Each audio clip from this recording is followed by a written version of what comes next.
Well, thank you, Steve, and thank you all for coming out this morning. You know, it's one of many lucky breaks I've had in my life that I got to know our guest 30 years ago. And it's been a privilege to be his acquaintance ever since.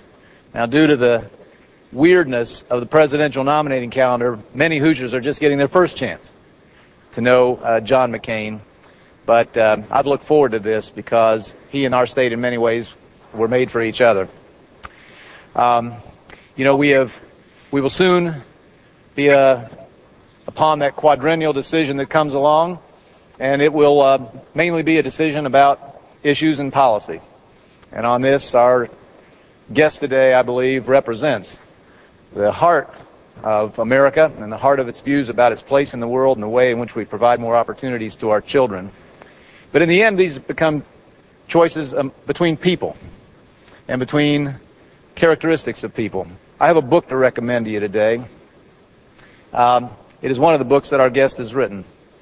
It's a series of short sketches of great people through history and the ways in which they represented the best of human character. It's not very expensive. After you've canceled your New York Times subscription, you'll have money left over.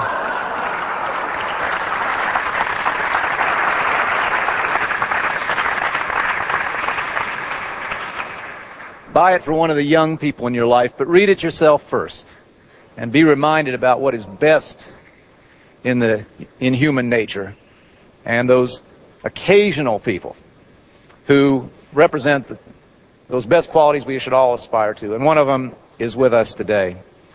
You know, people who think independently, who have the fortitude when necessary to stand alone against opinion, people who speak plainly and honestly about their views, people who have the courage to act in total consistency with those views. They come along very rarely. Out here, Senator, we have a term for traits like that. We call it Hoosier. John McCain and Hoosiers were made for each other.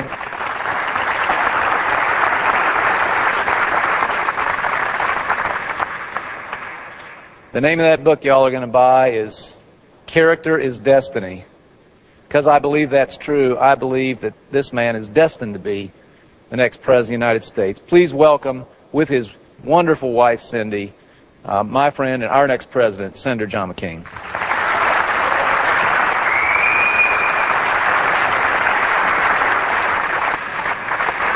Thank you, Mitch.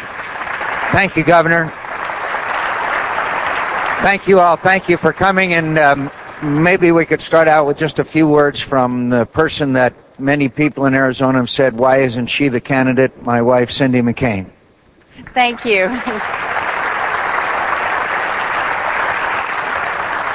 Thank you very much for coming this morning. I really appreciate you taking your time to take a hard look at my husband. I hope you find qualities that I have found in him, and more importantly, find qualities that you believe would make a fine president. We've been doing this for a long time. We've been married 28 years. We've been in politics 25 of those 28 years. When my husband came to me a couple of years ago and said, you know, I'd really like to try this again, I'll be honest with you, I gulped and said, no, I don't think so. We had fun, but not again. Really what this came down to was a very serious issue for our family and for many, many families across this nation. We have two sons that are active duty military, one in the Navy, one in the Marine Corps. When I took a look at what could happen, who could possibly lead my sons and your sons and daughters, who could possibly be making the decisions that could affect their life, and I mean really affect their life, I realized that I had to do absolutely everything possible, because this is a man that as a father taught our children the finest qualities I can ever think of, and that is the understanding of what duty, honor, and country is. It's way more than just leading people. It's about inspiring them to do things too. My husband has great character. He has great ability to lead. He has a great understanding of what it takes to do the job that he would like to do. But what I would like him to do, and what many, many parents across this country would like him to do, is bring our sons and daughters home in honor, in dignity, and most importantly, in victory. I hope I'm introducing you to the next President of the United States. Thank you, Cindy. Thank you, Cindy, and thank you all for coming this morning. And I'll try to talk briefly, but there's a lot of issues that are on your mind, and there's a few that's on mine, and I'd like to say thanks for coming out this morning on this balmy Arizona day. And we want to thank the citizens who are kind enough to spend part of their winter with us in Arizona. We're very grateful for that. But I also want to say that yeah, I never mind it to see precipitation coming from the state of Arizona. As you know, California has stolen what little water we have, and in fact, Barry Goldwater used to say, we have so little water in Arizona, the trees chase the dogs. So I'm never mind seeing it when it's when we have a little dampness, and I'm glad you're here today. So I'll mention a couple of things with you, and then I'd like to respond to any questions or comments you might have. And I thank you for coming out today. And could I just say, I believe this is the essence of democracy. This is what democracy is all about. This is the way not only for you to listen to me, but for me to listen to you.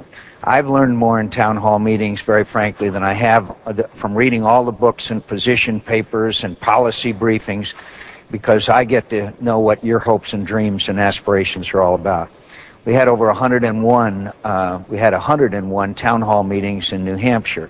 People in New Hampshire come and visit and examine the candidates, and I'm confident that was the reason why we were able to succeed there.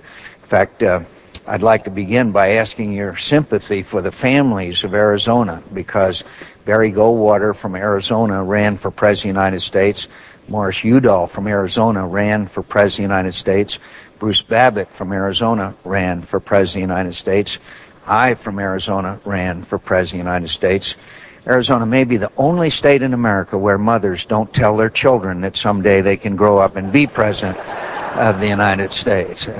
As you know, we had a spirited campaign back in the year 2000, and we did well, and then we got beat in South Carolina. And after we lost that primary, I slept like a baby. Sleep 2 hours, wake up and cry. Sleep 2 hours, wake up and cry. I'd like to also say a couple of